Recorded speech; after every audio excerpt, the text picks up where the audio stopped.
नमस्कार। आज हम बात करेंगे एम्प्लॉय और एम्प्लॉयर की। किसी भी इंस्टीट्यूशन की, किसी भी ऑर्गेनाइजेशन की सक्सेस अगर होती है तो उसमें सिर्फ और सिर्फ उसके एम्प्लॉय का और एम्प्लॉयर का दो ही लोगों का योगदान होता है। अब होता क्या है कि कोई भी एम्प्लॉयर हो, वो अपने एम्प्लॉय को जॉब देने के बाद पता नहीं क्या समझने लग जाता है कि बहुत बड़ा काम कर दिया और ये तो मेरे अंडर में है और मैं उसको कुछ भी बोल सकता हूँ। इसका फ़ायदा क्या है?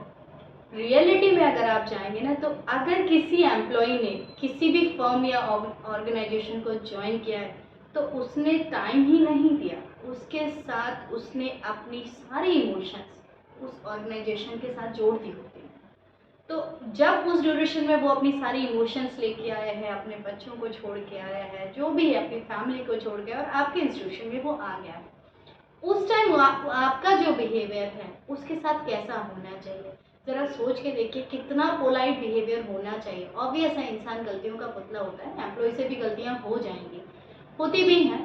तो क्या जो बिहेवियर किया जाता है वो उसको डिज़र्व करता है? नहीं होना चाहिए, क्योंकि किसी भी गलती की सज़ा इरिटेशन, गुस्सा और ये सब नहीं होना चाहिए।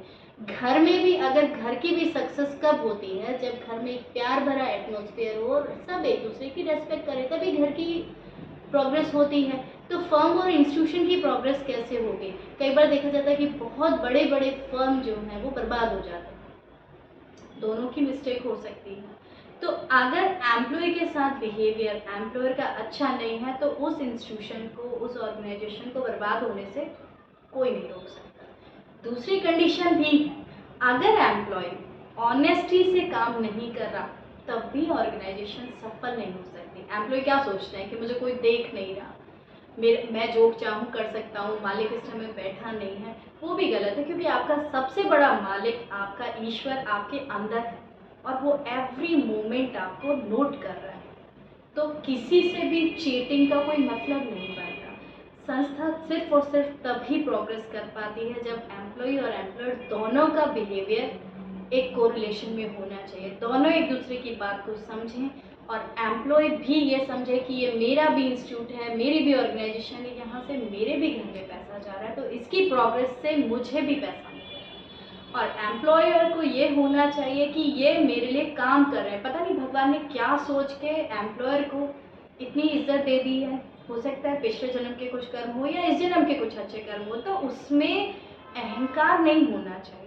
आपको पता नहीं भगवान ने क्या समझ के उसके ऊपर आपको बिठाया, उसका सीनियर आपको बनाया, तो इसमें अहंकार कैसा हो सकता है? थोड़े से आपके कर्म या आपकी थोड़ी सी एजुकेशन उससे ज़्यादा हो, दैट्स इट ओनली। इससे ज़्यादा तो कुछ है ही नहीं।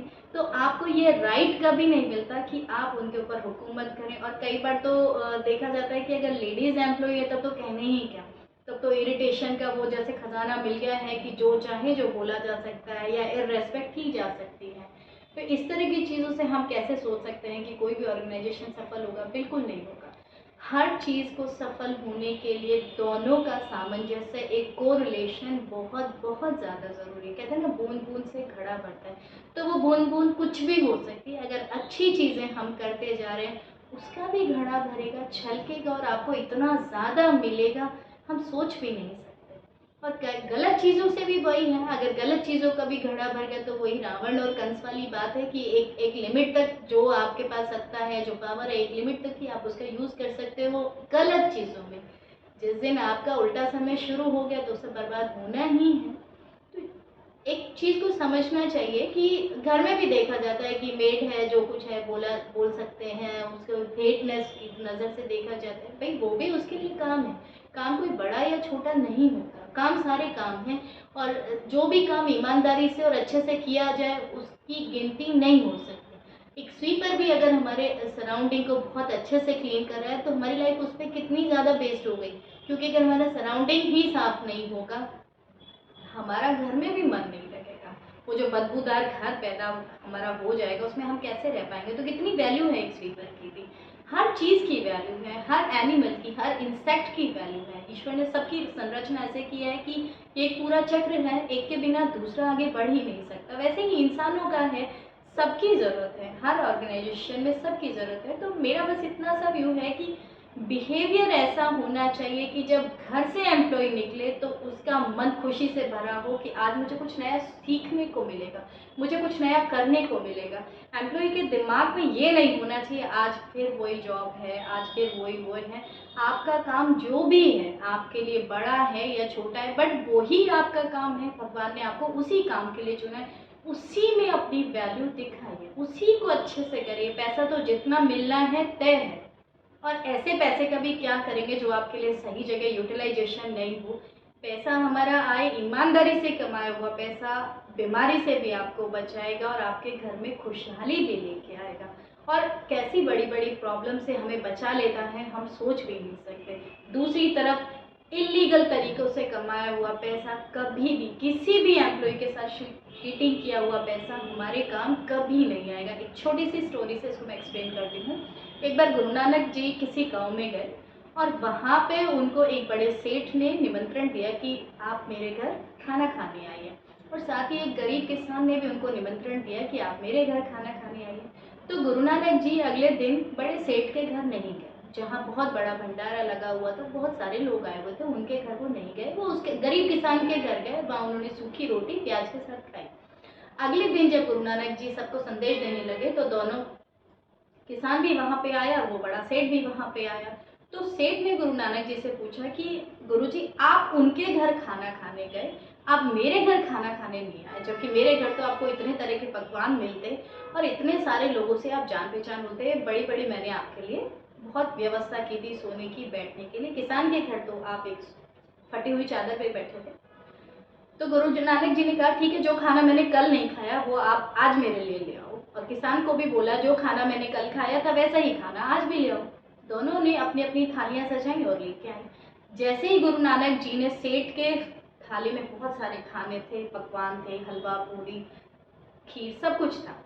तो गुरु नानक जी ने उसमें से 2 मालपुए उठाए और उनको ऐसे निचोड़ा, उसमें से खून निकला। और किसान की थाली उसमें उन्होंने मंगवाई और किसान की थाली में से रोटी उन्होंने हाथ में उठाई और उसको निचोड़ा तो उसमें से दूध निकला।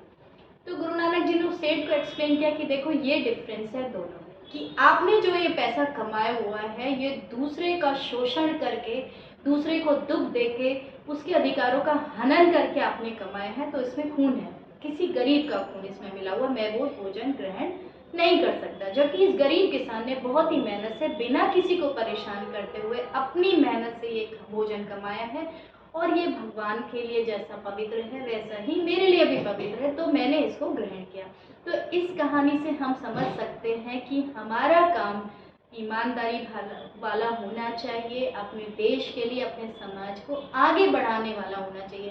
पैसे कमाने के तो हज़ारों तरीके हैं, लेकिन वो पैसा कमाने का तरीका क्या है वो मैटर करता है। पैसा इम्पॉर्टेंट नहीं है। आज के टाइम में तो सबके पास इतना इतना है, काफ़ी लोगों के पास तो इतना है कि खर्च करने के लिए कोई नहीं है। पैसा मायने नहीं रखता, आपका काम, आपकी ईमानदारी और आपकी सोशल रेस्पेक्ट बहुत वैल्यू रखती है। जिस भी काम में हो, जो भी काम आपको दिया गया है, चाहे घर हो, परिवार हो या आपका प्रोफेशन हो, उसको ईमानदारी से करें। बस, थैंक यू सो मच।